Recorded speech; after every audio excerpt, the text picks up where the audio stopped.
राजा छत्रपती शिवरायांच्या रयतेच्या स्वराज्याला, लोकराजा राजर्षी छत्रपती शाहू महाराजांच्या सामाजिक न्यायाला आणि राजमाता पुण्यश्लोक अहिल्यादेवींच्या आदर्श राज्यकारभाराला मी सर्वप्रथम सलाम करतो. मी सलाम करतो क्रांतीसूर्य महात्मा ज्योतिबा फुलेंच्या समतेच्या तळमळीला आणि क्रांतीज्योती सावित्रीबाई फुलेंच्या स्त्री शिक्षण चळवळीला. मी मनापासून सलाम करतो भारतरत्न डॉक्टर बाबासाहेब आंबेडकरांच्या राज्यघटनेला, लोकशाहीर अण्णाभाऊ साठेंच्या लेखणीला आणि आद्य क्रांतीवीर राजे नरवीर उमाजी नाईकांच्या जाज्वल देशभक्तीला. मी मनापासून सलाम करतो या महाराष्ट्राच्या मातीला, संत ज्ञानेश्वरांच्या ओवीला आणि जगद्गुरु तुकोबारायांच्या अभंगाला. मी मनापासून सलाम करतो आपल्या प्राणाची बाजी लावून या देशाच्या सीमेचं रक्षण करणाऱ्या त्या माझ्या शूरवीर जवानाला आणि स्वतः अर्धपोटी राहून तुम्हा मला पोटभर जेवू घालणाऱ्या त्या माझ्या बळीराजाला. मी मनापासून सलाम करतो उपस्थित सर्व वडीलधाऱ्या मंडळींना, माझ्या तरुण भावांना आणि ज्यांच्यापर्यंत माझा आवाज पोहोचतोय त्या माझ्या माय भगिनींना. आज खरं तर ज्या संख्येनं आपण या ठिकाणी जमा व्हायला पाहिजे होतं तेवढ्या संख्येनं आपण इथं जमा झालोय का, हा प्रत्येकाने इथं प्रश्न विचारावा स्वतःला. तो प्रश्न याच्यासाठी विचारावा कारण माझा प्रश्न तुम्हाला आणि इथं नाही आलेत त्यांच्यासाठी सुद्धा आहे. जो नीट परीक्षेचा घोटाळा झाला त्याचा फटका फक्त इथं उपस्थित आहेत त्यांच्याच मुलाबाळांना बसला का? जे भाजपमध्ये सत्तेत बसलेत, जे भाजपचे कार्यकर्ते आहेत, जे सत्ताधाऱ्यांचे लालघोटे आहेत, त्यांच्या मुलांना वेगळा न्याय आहे का? त्यांच्यासाठी नीट सोडून वेगळी परीक्षा आहे का? का त्यांना त्या परीक्षेचा पेपर मिळाला होता असा माझा त्यांना सवाल आहे. आज खरं तर हा समाजाला एक प्रश्न विचारायची गरज आहे. या समाजाला नक्की झालंय काय? अरे कशाचा अभिमान बाळगावा आणि कशासाठी टाळ्या वाजवाव्या हेच आम्हाला कळेनासे झालंय. आज दिवसा ढवळ्या न्याय विकला जातोय, सत्य फासावरती लटकवलं जातंय आणि आम्ही टाळ्या वाजवतोय भक्त बनून, त्यांचं कौतुक करतोय, घोषणा देतोय अंधभक्त बनून. अरे ज्या प्रभू श्रीरामांचं नाव घेऊन या सत्तेवरती आले, ज्या प्रभू श्रीरामांचं नाव घेऊन या देशामध्ये ज्यांनी राजकारण उभं केलं, त्याच प्रभू श्रीरामांचं मंदिरातला छत पहिल्याच पावसात गळायला लागलंय. हे आहे यांचं हिंदुत्व. अरे मंदिर वही बनाएंगाचा नारा देऊन जे सत्तेत आले तेच त्या राम मंदिरात चोरी करतायत, भ्रष्टाचार करतायत आणि तेच तुम्हा आम्हाला शिकवतायत कडवं हिंदुत्व. हे आज तुम्ही आम्ही समजून घेण्याची गरज आहे. खरं तर प्रभू श्रीराम हे आमच्या आस्थेचं केंद्र आहे, आमच्या आस्थेचा विषय आहे, परंतु त्यांनी त्याला त्याच्या राजकारणाचा अड्डा बनवला आणि हिंदुत्वाची मक्तेदारी बनवली. मी स्वतः एका माळकरी कुटुंबातला आहे, मी स्वतः माळकरी आहे. आम्हाला तुम्ही हिंदुत्व शिकवायची गरज नाही. अरे जे प्रभू श्रीरामांच्या नावावरती राजकारण करतात आणि जे त्याच राम मंदिरात चोरी करतात त्यांचं हिंदुत्व कुठल्या प्रकारचं आहे आणि कुठल्या लेवलचा आहे हा प्रश्न आज तुम्हाला मला पडण्याची गरज आहे. जेव्हा आम्ही नीट परीक्षेवरती प्रश्न विचारतो, जेव्हा आम्ही सरकारच्या धोरणावरती टीका करतो, जेव्हा आम्ही इथल्या घोटाळ्यावरती भ्रष्टाचारावरती बोलतो, जेव्हा आम्ही सर्वसामान्यांच्या प्रश्नावरती बोलतो तेव्हा आम्हाला हिंदू विरोधी ठरवलं जातंय, तेव्हा आम्हाला देशद्रोही ठरवलं जातंय. अरे हा देश म्हणजे तुमच्या बापाची जागिरी नाही, हा देश म्हणजे मोदी शहांचा नाही, हा देश म्हणजे भाजपचा नाही, हा देश we the people of India, हा लोकांचा देश आहे. अरे ज्या लोकांनी तुम्हाला डोक्यावरती घेतलंय ना,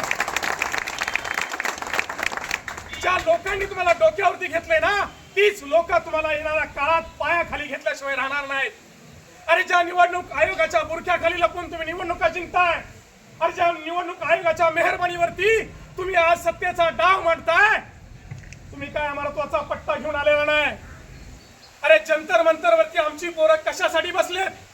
अरे न्याय मागतेत, शांततेच्या मार्गाने, संविधानाने दिलेल्या मार्गाने मोर्चा काढला, त्या मोर्चावरती तुम्ही लाठी हल्ला केला.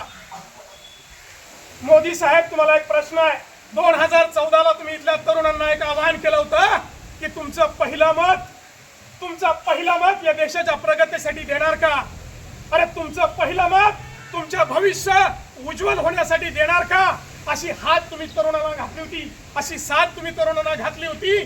तरुणांनी तुम्हाला भरभरून मतदान केलं. काय दिलं तुम्ही त्या तरुणांना? अरे दरवर्षी 2 कोटी नोकऱ्या देणार होता. काय झालं त्या नोकऱ्यांचं? अरे नीट परीक्षेचा घोटाळा झाला, पोरं आमची न्याय मागासाठी रस्त्यावरती उतरला, तुम्ही त्यांची डोकी फोडली, तुम्ही त्यांचं रक्त काढलं. तर आमच्या तरुणा पोरी ज्या 15-16 वर्षाच्या होत्या त्यांची डोकी तुम्ही फोडली, त्यांना फरफटत नेलं. अरे बेटी बचाव आणि बेटी पढावचा नारा देता आणि आमच्या लेखी बाळींना ओरबडून खाता, त्यांच्या डोक्यात लाठ्या काट्या घालता. अरे हे तुमचं हिंदुत्व आहे का? हा तुमचा राष्ट्रवाद आहे का? हे तुमचं राष्ट्रप्रेम आहे का? हा माझा त्यांना सवाल आहे. आज भाजप आणि RSS तुम्हा सगळ्यांना देशद्रोही ठरवणार आहेत, मला देशद्रोही ठरवणार आहेत, मला हिंदुत्वही ठरवणार आहेत. तुम्ही शांत बसणार का? हा माझा तुम्हाला सवाल आहे. हा देश तुमचा माझा आहे. हा देश कुठल्या मोदी शहांचा नाही, कुठल्या सरकारचा नाही, कुठल्या भाजपचा नाही. सरकार कुठलंही असू द्या, जर ते चुकीचं वागत असेल तर त्याच्या विरोधात बोललं पाहिजे, त्याच्या विरोधात आवाज उचलला पाहिजे. तर खरे आपण देशप्रेमी आहोत, तर खरे आपण we the people of India आहोत. मला आज प्रकर्षानं अटल बिहारी वाजपेयींची आठवण येते.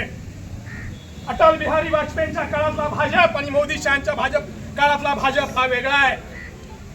ही एक प्रायव्हेट कंपनी आहे. अटल बिहारी वाजपेयींनी म्हटलं होतं, अगर घर में चोरी हो रही है और कुत्ता भौंक नहीं रहा है तो समझ जाओ कि वो बिक चुका है या तो उनसे मिला हुआ है. अरे राम मंदिरात चोरी होत असताना तुम्ही शांत बसताय. अरे राम मंदिराच्या नावानं तुम्ही राजकारण केलं, हिंदुत्वाच्या नावानं तुम्ही राजकारण केलं, मतं मागितली. मग राम मंदिरात चोरी झाल्यावरती तुम्ही गप्प का? कुठं जातंय तुमचं हिंदुत्व? अरे मेक इन इंडियाचा नारा तुम्ही दिला, परंतु नीटचा पेपर लीक इन इंडिया झालाय, त्याच्यावर तुम्ही कधी बोलणार? अरे मेक इन इंडियाचा नारा दिला, पण मिसिंग बोगदा तो लीक झाला, त्याच्यावर तुम्ही कधी बोलणार आहे? अरे भ्रष्टाचारानं परिसीमा गाठल्या, तुम्ही त्याच्यावर कधी बोलणार आहे? अरे ज्या पोरांच्या डोक्यात तुम्ही लाठ्या काठ्या घातल्या, ज्यांचं रक्त सांडलं तुम्ही, ज्या मुलीबाळींना तुम्ही ओरबडत नेलं, त्या हिंदू नाहीत का तुमच्या ह्याच्यात? तुमची हिंदुत्वाची व्याख्या काय आहे? अरे हिंदू आम्ही पण आहोत, हिंदू तुम्ही पण आहात. हिंदुत्व आम्हाला सर्वसमावेशकता शिकवतं. या देशात राहणारा प्रत्येक हिंदू आहे. जो द्वेष करत नाही तो हिंदू आहे, जो दुसऱ्या धर्माचा आदर करतो तो हिंदू आहे. हिंदू धर्म आम्हाला द्वेष करायला शिकवत नाही, हिंदू धर्म आम्हाला माणसं तोडायला शिकवत नाही, हिंदू धर्म आम्हाला माणूस जोडायला, माणूस की जपायला शिकवतो. ते खरं हिंदुत्व आहे. तुम्ही जे हिंदू सांगताय, हिंदुत्व सांगताय, ते बेगडी आहे. ते तुमचं हिंदुत्व मनुस्मृतीतलं हिंदुत्व आहे. आज आपण या सगळ्यांनी याच्यावर विचार करण्याची गरज आहे. आपला देश, आपलं राज्य कुठल्या दिशेने चाललंय? अरे कुठे नेऊन ठेवलाय महाराष्ट्र माझा, म्हणून तुम्ही सत्तेत आला. छत्रपतींचा आशीर्वाद घेऊन तुम्ही या महाराष्ट्रामध्ये, या देशामध्ये मतं मागितली. आज महाराष्ट्र माझा कुठं आहे, माझा देश कुठं आहे? अरे त्या तरुण पोरांचा आक्रोश तुम्हाला कळत नाही. आज आपण जर शांत बसलो ना, तर मला तुम्हाला जाणीवपूर्वक सांगायचं आहे, या देशाच्या लोकशाहीला, या देशाच्या राजकीय व्यवस्थेला अंधभक्तांनी असा डंख मारलाय. तो डंख इथलं संविधान खाऊन टाकेल, इथली लोकशाही संपवून टाकेल, इथली समता संपवून टाकेल आणि पुन्हा तुमच्यावरती गुलामगिरी लादली जाईल. हे तुम्हाला चालणार आहे का? एक सुजाण म्हणून, एक भारतीय म्हणून तुम्हाला चालणार आहे का? अरे या मनुस्मृतीने आमच्यावरती 5000 वर्ष गुलामगिरी लादली. पुन्हा आले इंग्रज, पुन्हा आले डच, पोर्तुगीज आले, त्यांनी आमच्यावर गुलामगिरी लादली. ती ढकलून टाकायसाठी, उलथवून टाकायसाठी आमच्या पूर्वजांनी रक्त सांडलंय, आमच्या पूर्वजांनी संघर्ष केला. आमच्या क्रांतीसूर्य महात्मा ज्योतिबा फुलेंनी त्यांच्या विळख्यातून बाजूला काढायसाठी, गुलामगिरीच्या विळख्यातून बाहेर काढण्यासाठी संघर्ष केलाय.